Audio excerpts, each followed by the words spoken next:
The Monkey's Paw by W. Jacobs. Without, the night was cold and wet, but in the small parlor of Laburnum Villa the blinds were drawn and the fire burned brightly. Father and son were at chess, the former, who possessed ideas about the game involving radical changes, putting his king into such sharp and unnecessary perils that it even provoked comment from the white-haired old lady knitting placidly by the fire. "Hark at the wind," said Mr. White, who, having seen a fatal mistake after it was too late, was amiably desirous of preventing his son from seeing it. "I'm listening," said the latter, grimly surveying the board as he stretched out his hand. "Check." "I should hardly think that he'd come to-night," said his father, with his hand poised over the board. "Mate," replied the son. "That's the worst of living so far out," bawled Mr. White, with sudden and unlooked-for violence. "Of all the beastly, slushy, out-of-the-way places to live in, this is the worst. Pathway's a bog, and the road's a torrent. I don't know what people are thinking about. I suppose because only 2 houses in the road are let, they think it doesn't matter." "Never mind, dear," said his wife soothingly. "Perhaps you'll win the next one." Mr. White looked up sharply, just in time to intercept a knowing glance between mother and son.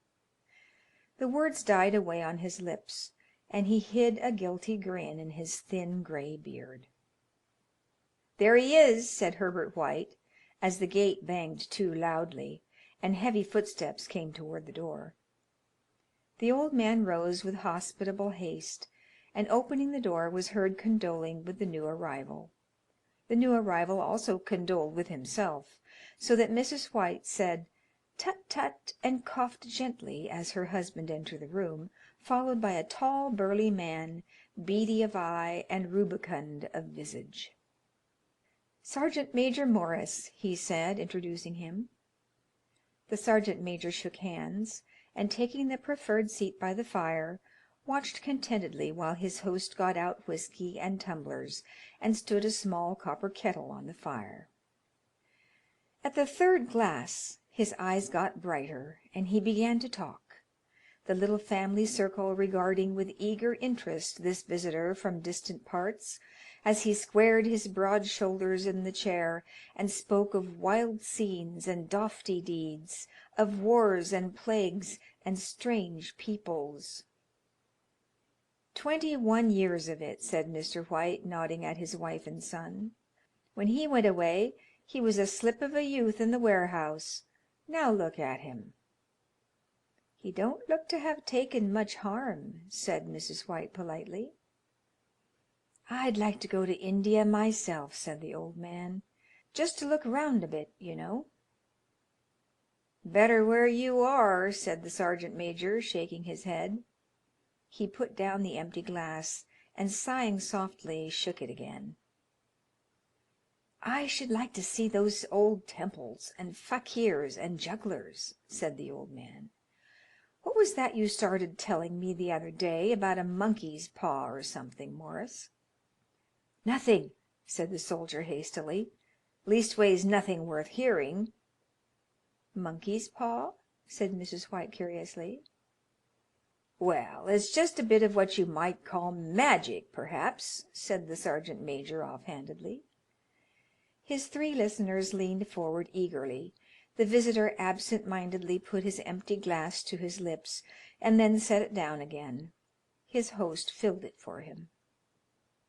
"To look at," said the sergeant major, fumbling in his pocket, "it's just an ordinary little paw, dried to a mummy." He took something out of his pocket and proffered it. Mrs. White drew back with a grimace, but her son, taking it, examined it curiously. "And what is there special about it?" inquired Mr. White as he took it from his son, and having examined it, placed it upon the table. "It had a spell put on it by an old fakir," said the sergeant major, "a very holy man. He wanted to show that fate ruled people's lives, and that those who interfered with it did so to their sorrow." He put a spell on it, so that 3 separate men could each have 3 wishes from it." His manner was so impressive that his hearers were conscious that their light laughter jarred somewhat. "Well, why don't you have 3, sir?" said Herbert White cleverly. The soldier regarded him in the way that middle age is wont to regard presumptuous youth. "I have," he said quietly, and his blotchy face whitened. "And did you really have the 3 wishes granted?" asked Mrs. White. "I did," said the sergeant major, and his glass tapped against his strong teeth. "And has anybody else wished?" persisted the old lady. "The first man has his 3 wishes, yes," was the reply. "I don't know what the first 2 were, but the 3rd was for death. That's how I got the paw." His tones were so grave that a hush fell upon the group. "If you've had your 3 wishes, it's no good to you now, then, Morris," said the old man at last. "What do you keep it for?" The soldier shook his head. "Fancy, I suppose," he said slowly. "I did have some idea of selling it, but I don't think I will. It has caused enough mischief already. Besides, people won't buy. They think it's a fairy tale, some of them, and those who do think anything of it want to try it first and pay me afterward." "If you could have another 3 wishes," said the old man, eyeing him keenly, "would you have them?" "I don't know," said the other. "I don't know." He took the paw, and dangling it between his forefinger and thumb, suddenly threw it upon the fire. White, with a slight cry, stooped down and snatched it off.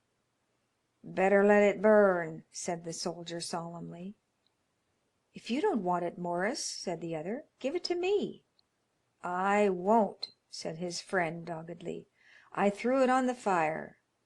If you keep it, don't blame me for what happens. Pitch it on the fire again, like a sensible man." The other shook his head and examined his new possession closely. "How do you do it?" he inquired. "Hold it up in your right hand and wish aloud," said the sergeant major. "But I warn you of the consequences." "Sounds like the Arabian Nights," said Mrs. White as she rose and began to set the supper. "Don't you think you might wish for 4 pairs of hands for me?" Her husband drew the talisman from pocket, and then all 3 burst into laughter as the sergeant major, with a look of alarm on his face, caught him by the arm. "If you must wish," he said gruffly, "wish for something sensible." Mr. White dropped it back in his pocket, and placing chairs, motioned his friend to the table. In the business of supper the talisman was partly forgotten, and afterward the 3 sat listening in an enthralled fashion to a second installment of the soldier's adventures in India. "If the tale about the monkey's paw is not more truthful than those he has been telling us," said Herbert, as the door closed behind their guest, just in time for him to catch the last train, "we shan't make much out of it." "Did you give him anything for it, father?" inquired Mrs. White, regarding her husband closely.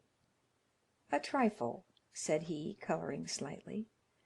"He didn't want it, but I made him take it, and he pressed me again to throw it away." "Likely," said Herbert, with pretended horror. "Why, we're going to be rich and famous and happy. Wish to be an emperor, father, to begin with, then you can't be henpecked." He darted round the table, pursued by the maligned Mrs. White, armed with an antimacassar. Mr. White took the paw from his pocket and eyed it dubiously. "I don't know what to wish for, and that's a fact," he said slowly. "It seems to me I've got all I want." "If you only cleared the house you'd be quite happy, wouldn't you?" said Herbert, with his hand on his shoulder. "Well, wish for £200 then. That'll just do it." His father, smiling shamefacedly at his own credulity, held up the talisman, as his son, with a solemn face, somewhat marred by a wink at his mother, sat down at the piano and struck a few impressive chords. "I wish for £200," said the old man distinctly. A fine crash from the piano greeted the words, interrupted by a shuddering cry from the old man. His wife and son ran toward him. "It moved!" he cried, with a glance of disgust at the object as it lay on the floor. "As I wished. It twisted in my hand like a snake." "Well, I don't see the money," said his son as he picked it up and placed it on the table, "and I bet I never shall." "It must have been your fancy, father," said his wife, regarding him anxiously. He shook his head. "Never mind, though, there's no harm done, but it gave me a shock all the same." They sat down by the fire again while the two men finished their pipes. Outside the wind was higher than ever, and the old man started nervously at the sound of a door banging upstairs. A silence unusual and depressing settled upon all three, which lasted until the old couple rose to retire for the night. "I expect you'll find the cash tied up in a big bag in the middle of your bed," said Herbert, as he bade them good night, "and something horrible squatting up on top of the wardrobe, watching you as you pocket your ill-gotten gains." He sat alone in the darkness, gazing at the dying fire and seeing faces in it. The last face was so horrible and so simian that he gazed at it in amazement.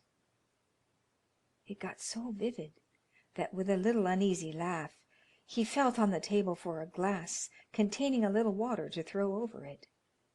His hand grasped the monkey's paw, and with a little shiver he wiped his hand on his coat and went up to bed. In the brightness of the wintry sun next morning, as it streamed over the breakfast table, he laughed at his fears.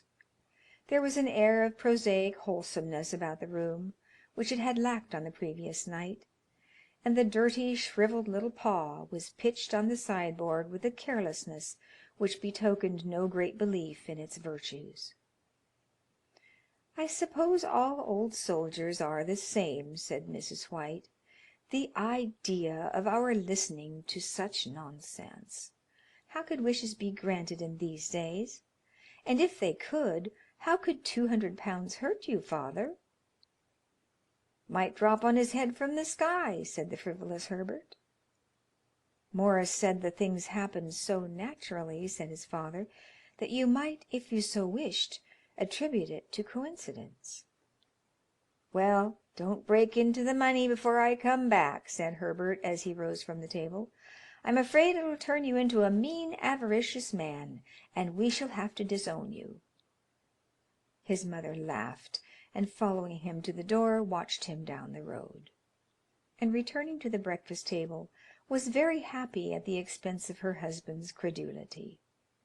All of which did not prevent her from scurrying to the door at the postman's knock, nor prevent her from referring somewhat shortly to retired sergeant majors of bibulous habits when she found that the post brought a tailor's bill. "Herbert will have some more of his funny remarks, I expect, when he comes home," she said, as they sat at dinner. "I dare say," said Mr. White, pouring himself out some beer.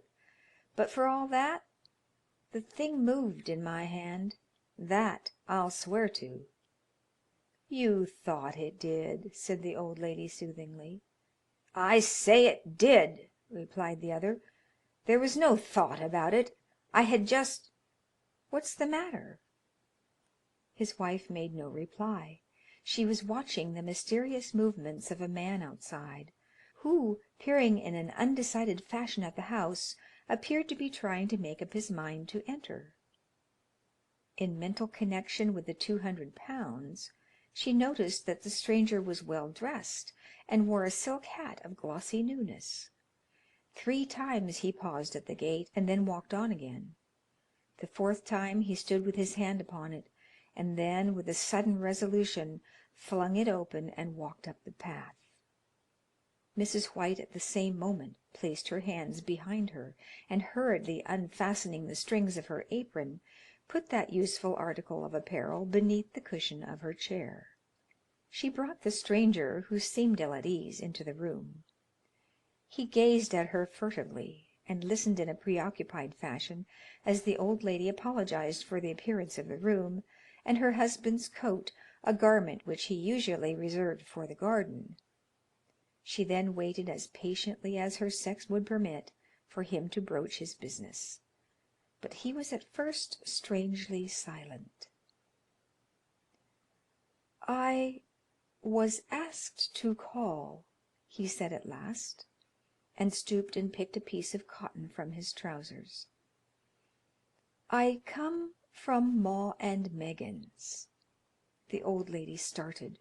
"Is anything the matter?" she asked breathlessly. "Has anything happened to Herbert? What is it? What is it?" Her husband interposed. "There, there, mother," he said hastily. "Sit down, and don't jump to conclusions. You've not brought bad news, I'm sure, sir?" And he eyed the other wistfully. "I'm sorry," began the visitor. "Is he hurt?" demanded the mother wildly. The visitor bowed in assent. "Badly hurt," he said quietly, "but he is not in any pain." "Oh, thank God!" said the old woman, clasping her hands. "Thank God for that. Thank—" She broke off suddenly as the sinister meaning of the assurance dawned upon her, and she saw the awful confirmation of her fears in the other's perverted face. She caught her breath, and turning to her slower-witted husband, laid her trembling old hand upon his. There was a long silence. "He was caught in the machinery," said the visitor at length in a low voice. "Caught in the machinery?" repeated Mr. White in a dazed fashion. "Yes." He sat staring blankly out at the window, and taking his wife's hand between his own, pressed it as he had been wont to do in their old courting days nearly 40 years before. "He was the only one left to us," he said, turning gently to the visitor. "It is hard." The other coughed, and rising, walked slowly to the window. "The firm wished me to convey their sincere sympathy with you in your great loss," he said, without looking round. "I beg that you will understand I am only their servant, and merely obeying orders." There was no reply. The old woman's face was white, her eyes staring, and her breath inaudible. On the husband's face was a look such as his friend the sergeant might have carried into his first action. "I was to say that Ma and Megan's disclaim all responsibility," continued the other. "They admit no liability at all. But, in consideration of your son's services, they wish to present you with a certain sum as compensation." Mr. White dropped his wife's hand, and rising to his feet, gazed with a look of horror at his visitor. His dry lips shaped the words, "How much?" £200 was the answer. Unconscious of his wife's shriek, the old man smiled faintly, put out his hands like a sightless man, and dropped, a senseless heap, to the floor. In the huge new cemetery, some 2 miles distant, the old people buried their dead, and came back to a house steeped in shadow and silence. It was all over so quickly that at first they could hardly realize it, and remained in a state of expectation, as though of something else to happen, something else which was to lighten this load, too heavy for old hearts to bear. But the days passed, and expectation gave place to resignation, the hopeless resignation of the old, sometimes miscalled apathy. Sometimes they hardly exchanged a word, for now they had nothing to talk about, and their days were long to weariness. It was about a week after that the old man, waking suddenly in the night, stretched out his hand and found himself alone. The room was in darkness, and the sound of subdued weeping came from the window. He raised himself in bed and listened. "Come back," he said tenderly. "You will be cold." "It is colder for my son," said the old woman, and wept afresh. The sound of her sobs died away on his ears. The bed was warm, and his eyes heavy with sleep. He dozed fitfully, and then slept, until a sudden wild cry from his wife awoke him with a start. "The paw!" she cried wildly. "The monkey's paw!" He started up in alarm. "Where is it? What's the matter?" She came stumbling across the room toward him. "I want it," she said quietly. "You've not destroyed it?" "It's in the parlor, on the bracket," he replied, marveling. "Why?" She cried and laughed together, and bending over kissed his cheek. I only just thought of it," she said hysterically. "Why didn't I think of it before? Why didn't you think of it?" "Think of what?" he questioned. "The other two wishes," she replied rapidly. "We've only had one." "Was not that enough?" he demanded fiercely. "No!" she cried triumphantly. "We'll have one more. Go down and get it quickly, and wish our boy alive again." The man sat up in bed and flung the bedclothes from his quaking limbs. "Good God, you are mad!" he cried aghast. "Get it!" she panted. "Get it quickly, and wish. Oh, my boy, my boy!"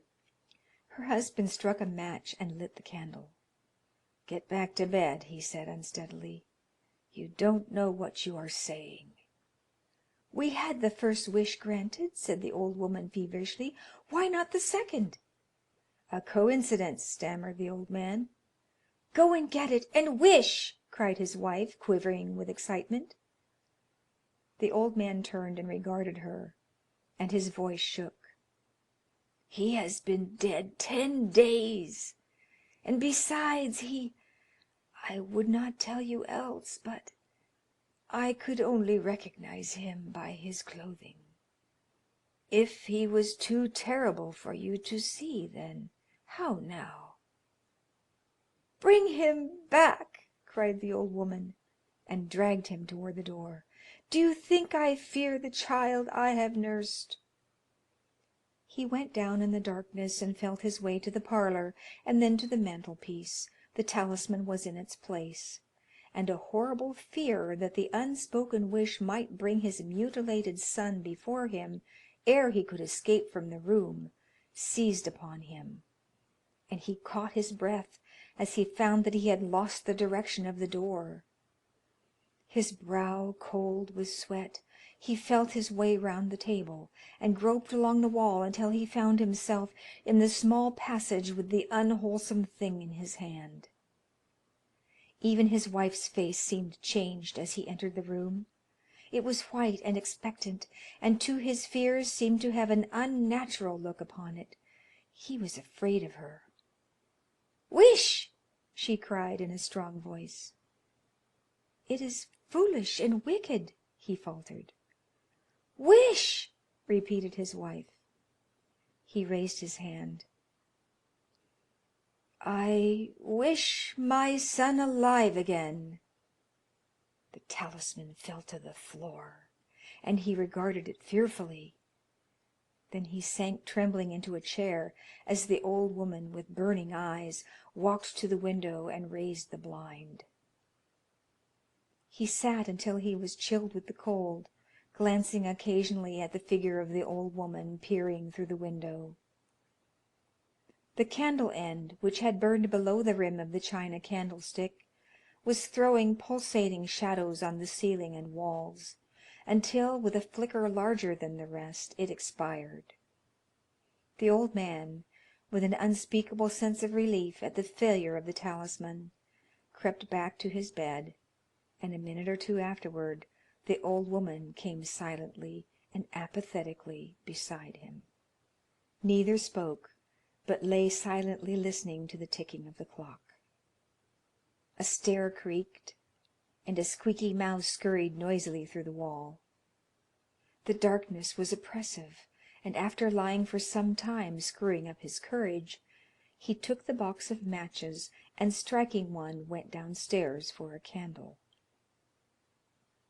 At the foot of the stairs the match went out, and he paused to strike another, and at the same moment a knock, so quiet and stealthy as to be scarcely audible, sounded on the front door. The matches fell from his hand and spilled in the passage. He stood motionless, his breath suspended until the knock was repeated. Then he turned and fled swiftly back to his room and closed the door behind him. A third knock sounded through the house. "What's that?" cried the old woman, starting up. "A rat," said the old man in shaking tones. "A rat. It passed me on the stairs." His wife sat up in bed listening. A loud knock resounded through the house. "It's Herbert!" she screamed. "It's Herbert!" She ran to the door, but her husband was before her, and catching her by the arm, held her tightly. "What are you going to do?" he whispered hoarsely. "It's my boy! It's Herbert!" she cried, struggling mechanically. "I forgot it was 2 miles away. What are you holding me for? Let go! I must open the door." "For God's sake, don't let it in!" cried the old man, trembling. "You're afraid of your own son?" she cried, struggling. "Let me go! I'm coming, Herbert, I'm coming!" There was another knock, and another. The old woman, with a sudden wrench, broke free and ran from the room. Her husband followed to the landing, and called after her appealingly as she hurried downstairs. He heard the chain rattle back, and the bottom bolt drawn slowly and stiffly from the socket. Then the old woman's voice, strained and panting. "The bolt!" she cried loudly. "Come down! I can't reach it!" But her husband was on his hands and knees, groping wildly on the floor in search of the paw. If he could only find it before the thing outside got in!